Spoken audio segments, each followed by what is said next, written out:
Hello guys and girls, Visitor and Thread Elfair, and welcome to a writing guide thing.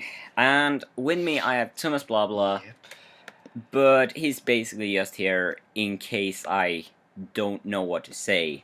But to get on with what I'm going to do in here, this is gonna be like a little series where I talk about different things to improve writing. But before we start, a quick bit of disclaiming. I am not a professional writer. I do writing as a hobby, but thus far my writing works have gotten somewhat good response, so, I got something. And I got a fairly big repertoire you can check out if you want to, though it's not really child-friendly, so take that in mind. I will have a link to the stories in the description below, but whatever, let's get on with it. So, in this episode, I just want to take some basic things that really just annoys me, so it's slightly rantish, but for what it is, I will have to take what I have. So, basically, first of all, what is something you should absolutely avoid in a story? Well, to do that, we have to take what should you absolutely avoid with a character, and here's a few big no-nos that I find way too many people do. 1. Make your character pure evil. Like, I have already done a video on this, and you should never do that. Never make your character purely evil, because that gives nothing to relate to, and it just defeats a good purpose.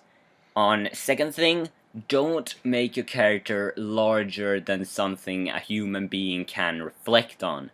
Because after all, in a story, you want to reflect on something. Read any good work of literature, and you will often find the character struggling with something that is fairly human.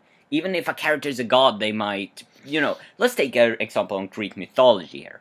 So, Zeus, the god king, the king of all gods, but his wife is having fun with humans. Of course he gets mad, but that's pretty human. Cheating is something that happens with humans, and it's something that can annoy a human being.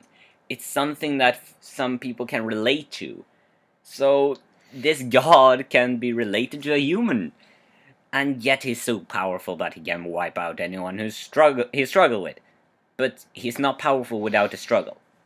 And I'm not gonna name anyone here, but the other day I was role-playing with someone, and, we were just goofing and gaffing. I didn't do much, but this person goes on to become a wolf, and, defeat people, and people turn into werewolves left, right, center, and I'm just like, what's going on here? Where did all this power come from? And then I'm just there going to be a bartender, something to relate to, and this person asked me to be like a big robot or something. Now, if this person is watching right now, no hate on you, but I want to be a bartender because that's something you can relate to. You don't relate to a big, huge robot. I want to have characters that you can relate to. And if you look at my works, you will see that all the time I break my characters and then I just grab them right before they fall. They are human. Yeah, they're human even if they're not fully human. Technically, they are still there. And that's a really important thing, if you ask me, to implement in a character's story. Aside from that, now that we have gotten that out of the way, what is something you should always think on? Well, always think about implementing some kind of struggle. As I said, a struggle is something that drives a character forward, and I think most stories you write, let's take Lord of the Rings. Most people know about Lord of the Rings, right? Yep. And for those who don't, I don't talk about the movies in particular, I'm talking about the whole thing. And there you probably have some info. So basically, in Lord of the Rings, we got the ring, which is big and powerful, have a will of its own, blah blah, and we got Frodo, who has to take the ring to Mount Doom in order to destroy it. And I don't think that spoils anything, really, but if it does, I'm highly sorry. Read the books. Yeah. So whatever. You gotta struggle there. This is a pretty big feat for Frodo, who's a small little character. He's a hobbit. He have lived in a hobbit hole all his life. He's not the big hero with big muscles and stuff. So, that's a thing you have to think about.